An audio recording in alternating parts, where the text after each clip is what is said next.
Chapter 10. Master Librarians. Warm air washed over Jack. It felt wonderful. "You have succeeded in your quest," said a soft, soothing voice. "Are you glad to be home?" Jack opened his eyes. Morgan Le Fay stood in the moonlight. "Yes," he said, "we solved all of our riddles," said Annie.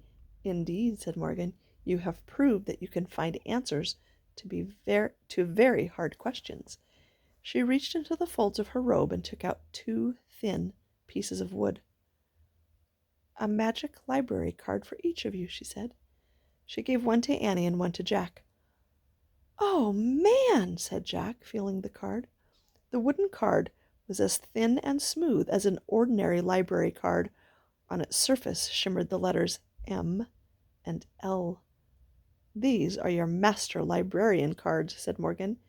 "You are the newest members of the ancient society of Master Librarians." "What do we do with them?" asked Jack. "Take them on your future journeys," said Morgan.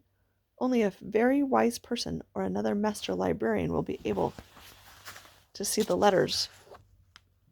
These will be the people who can help you." "Oh, wow," said Annie. "Can we go on a mission right now?" Sorry.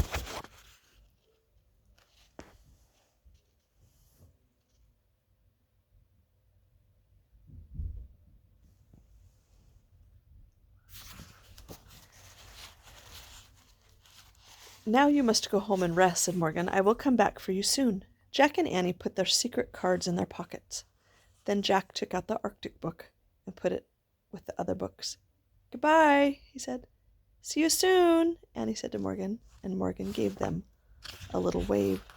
Jack and Annie climbed down the rope ladder. As soon as they stepped onto the dark ground, they heard a roar. They looked up. They saw a blur of wind and light high in the oak tree. Then all was silent. Morgan and her magic tree house were gone. Jack reached for his magic library card. When he felt its tingly warmth, he knew that amazing adventures lay ahead. "Let's go," he said. He turned on his flashlight. "The woods don't feel scary like they did before," said Annie as they walked through the trees. "I'm not afraid any more." "Me neither," said Jack. "Hey, the darkness is like a mask," said Annie.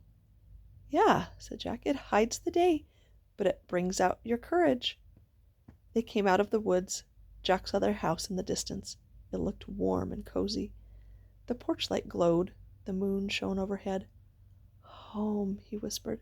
"Home," said Annie, and she started running, and Jack took off after her, running to the place they both loved the best. Jack's facts about the Arctic.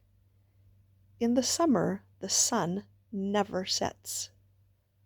In the winter, the sun never rises. Seal hunters wear seal skin. Siberian huskies pull dog sleds.